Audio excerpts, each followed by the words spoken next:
All right. Should we be like Karamo and be like, "Hi, friends"? One time I was going through Instagram and I clicked it a bunch and it kept going, "Hi, friends, hi, friends, hi, friends," because I kept like trying to like, and Instagram would pop up and it was still like Karamo's feed, and Matt goes, "Bye, friends." Hello, everyone, and welcome back to another. It's going to be a coffee chat this time. We haven't done one in a while, though. No, we haven't. No. This here day, marked as August 18th, 2018, is the day we discuss... Drum roll. Oh, well, I kind of spoke over it. Okay. Music. Music, I think, is literally, like, one of the most important things, like, on the planet as an art form. I find music just to, like, inhabit absolutely every part of my life. I was gonna say, I can already feel this, like, getting, like, that it's gonna be a little bit more, like, deep. Yeah. Just because, one, I'm starting to think of, like, the people who, like, lack music in their life by choice. That's what I just thought of. Yeah.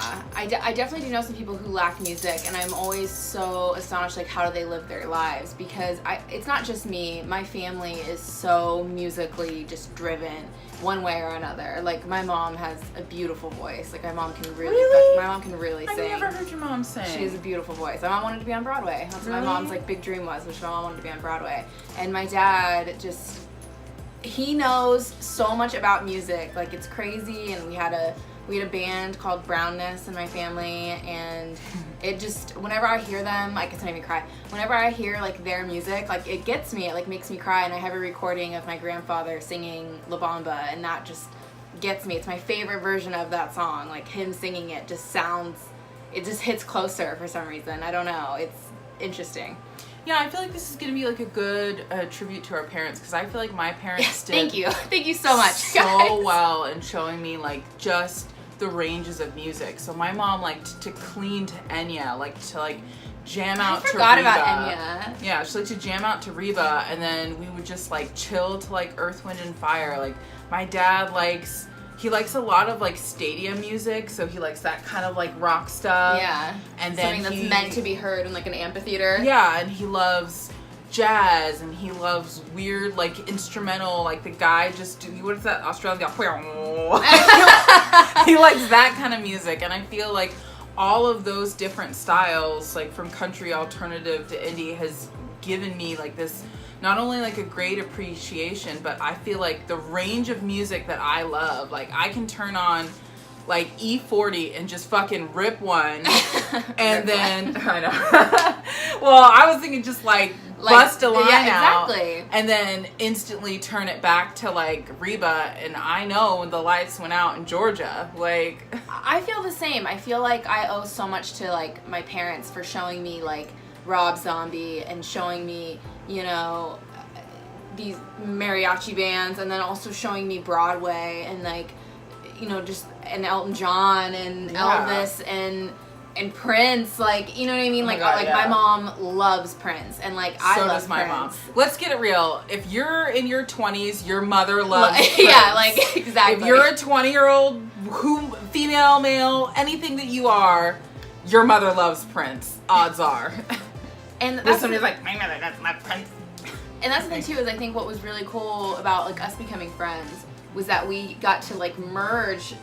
We both had these two really weird tastes in music, and then we got to show each other but I more think that was stuff. one of the reasons why we bonded even more. I have this very clear memory of Thea had this Klondike bar phone.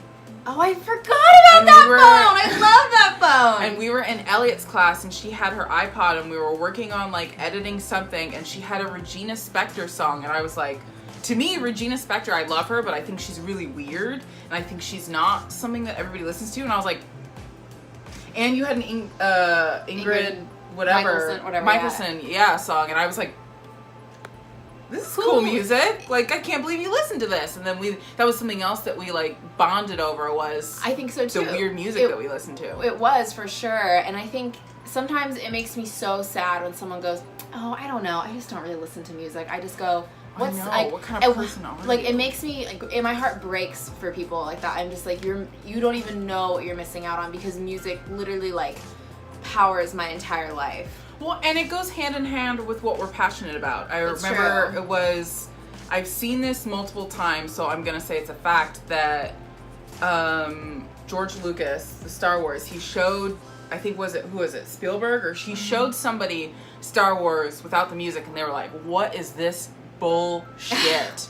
He was like, "This is the dumbest movie. Like, And then, I don't like it." And then they put the music to it, and it became like this epic thing. Like, think about it. When you think of Star Wars, it's so much of it is like the music and the feeling and those instrumentals, and so it kind of goes hand in hand with what we're into, because the best part of television is when the music swells and that gives you the emotion that you're supposed to feel. Yeah, and that's something that I think, I said this in one of our other videos too, that my dad really pushed, like my dad has really got me into film, and he also was like, do you hear the music? Listen to it and like feel it. Yeah. And that was such an important moment when I realized how powerful like music is.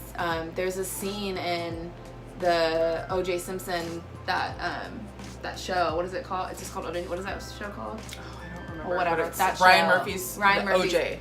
There's thing. a scene when they're like moving in. Isn't it just American Crime Story? Or, yeah, whatever. I don't Oh know. God! There's a scene where they're closing in. The camera's closing in on David Schwimmer, the guy's playing Rob Kardashian, and the music, you can't hear anything he's doing, but he's screaming in his car, and that was a really powerful scene. The music is just, and it's so overwhelming, like that moment. And I just remember I was like, oh, like that's it. That's that music that hits you. And it's so hard to explain sometimes to people.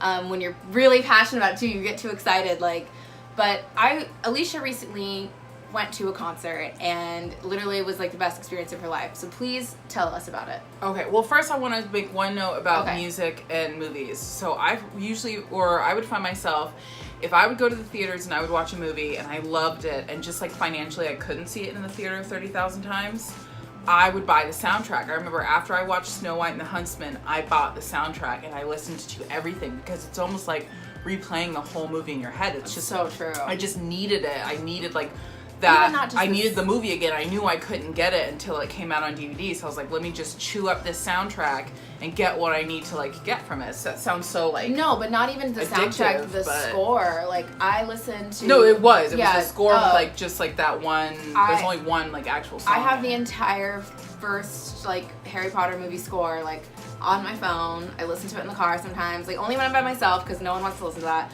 But it like literally like brings me back to these like moments, and like it's so powerful. Like I can see the film like as the music's playing. I love that.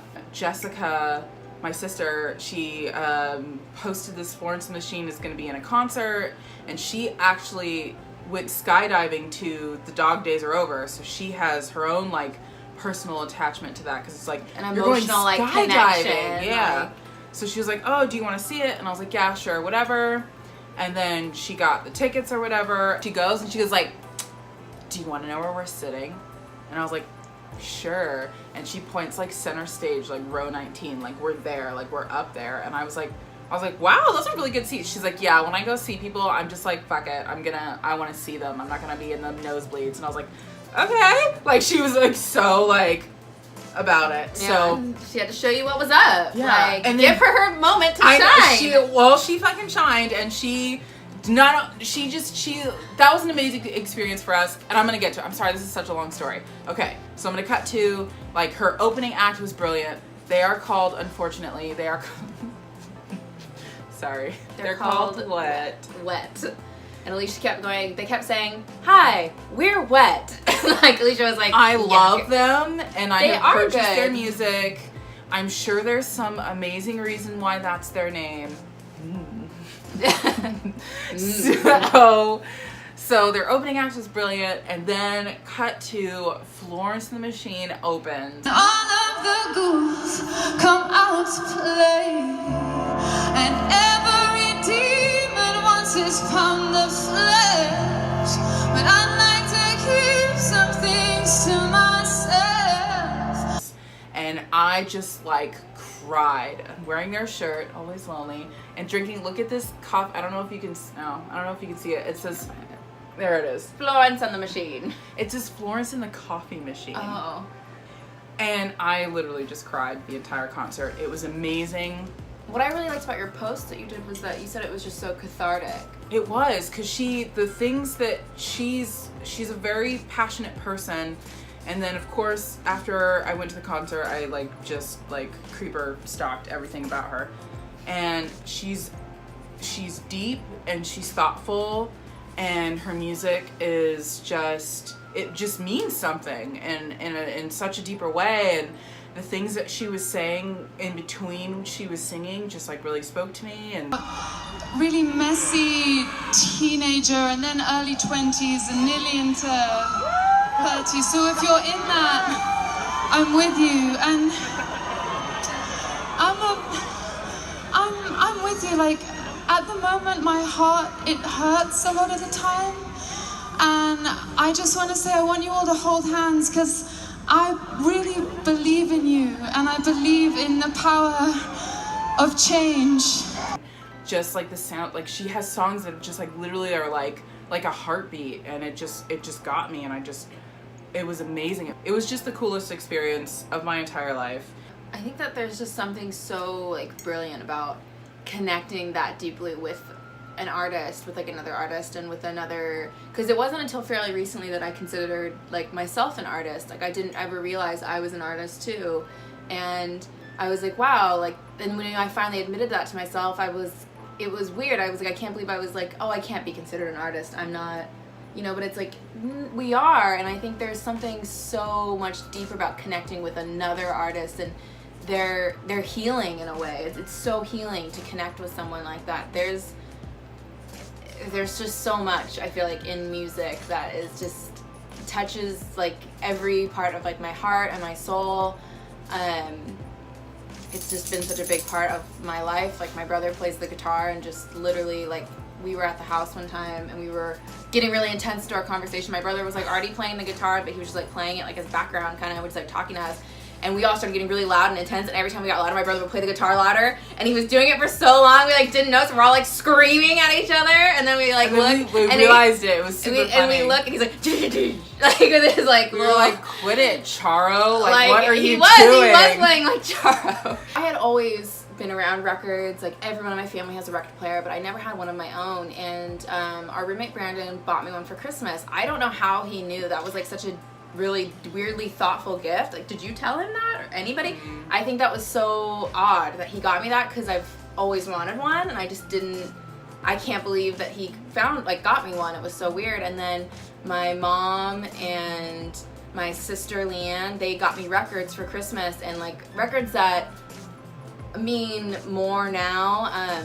My dad's mom, my grandmother, she was a huge Patsy Cline fan. Alicia does not like Patsy Cline. Her voice scares her, but I love... Are you kidding? What? Oh my god, what is that song? I Fall to Pieces? That's frightening! So, just so my grandmother passed away earlier this year, so kind of weirdly now, Patsy Cline kind of touches me in just a different way. In a creepy way? In a creepy way. This is the first Patsy Cline record. Touches you in a creepy way now. This is the first Patsy Cline record I have. I'm still looking for Loretta Lynn. I want one from the time period. I don't care if it's used. I want one. Loretta Lynn's one of my I love her.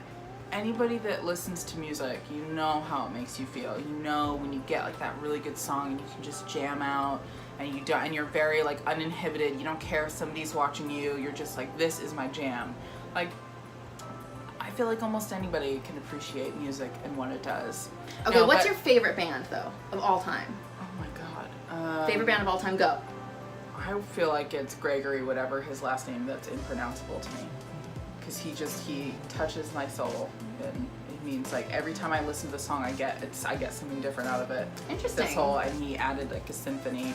And I feel if I went to one of his performances and the curtain raised and it was a symphony, I think I would just cry and be unconsolable. I love it when there's brass in music, especially if it's a pop song or something like that, and then you get real instrumentals. It's not sampling, it's not electric, and it's a great pop song and it's upbeat and it's popular, but there's real instruments being played. That's what I live for. So yeah. I have a record player as well.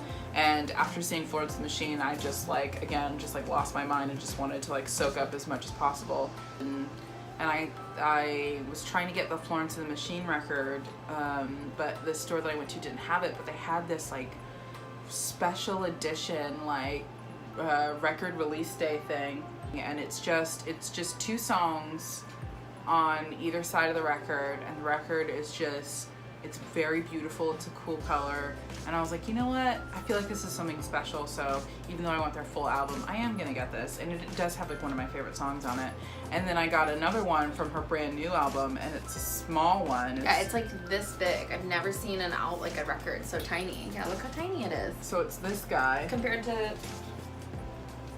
this, a normal record, like a normal sized, the average record. That's so crazy. Yeah, and it's, the first side is a song from her new album, and the second side is a poem that she reads and wrote, and it's just amazing. It's like the crackling that you hear when you play that record, and then the words and everything, and it's a great, I feel like if you're into meditation or if you're into like feeling a calmness, there's a really good Iron and Wine record that I listen to, and it's like very calming, and it's just, there's a texture to what you're listening to. That's a really good way to put it. And it just, it puts you at ease, and it puts you in a different sort of mood. And think about it, if you're down and you listen to something happy, you feel better. If you want to cry, you put on something sad, and you really like get it out. And it's just, it's good to remember these small little things that can like help you get through life, and that even though like things are super rough and super however they are at the moment, there's something that you can put on, a song from any moment in time, a television show, a movie, that can either add to your mood to help you get it out, or take you out of it to help you, you know, raise yourself back up again. And I feel like those are the things, when I'm going to take a very left turn here, those are the things that when schools and government policies and things like that, they try to take arts out of the education system and out of people's lives, where you're making a giant mistake. Like, the arts are so important. I get it that science is just as important, and athletics, but there's something if you so take away art, in you literally art. take away the world. Like, you take away the reason for living. One of my favorite movies of all time is Back to the Future. I think there's something so crazy about being able to travel back in time with something. There's this song that it's literally the traces of it. I can't find the beginning of it when the song was first whatever, but it's a hymn, biblical, like a church hymn, and it is in this literature from when people came. You know, the Puritans were here. It's in all this, you know, early American like literature, this like song, and then now it's in this upcoming video game. It's this like, it's The Last of Us. It's their trailer is the main protagonist Ellie, or one of the main protagonists Ellie, of her playing that song, and that song traces back centuries. We could talk about music for hours. Yeah, we really and could. hours. I could. We already could tell this is going to be a long one, so we hope you guys enjoy it. Please, because I love discovering new music, please share don't share your bullshit. Share your absolute favorite song, the song that just gets you through life. We will listen to them, and we will take them in, and just please share it. Don't forget to like, comment, and subscribe, and always hit that bell button so you want to be notified when we post new videos and more stuff like this. Let us know what you think, and Connor, I'm sure you will have a lot to say because you love music so much as well. Until next time. Farewell!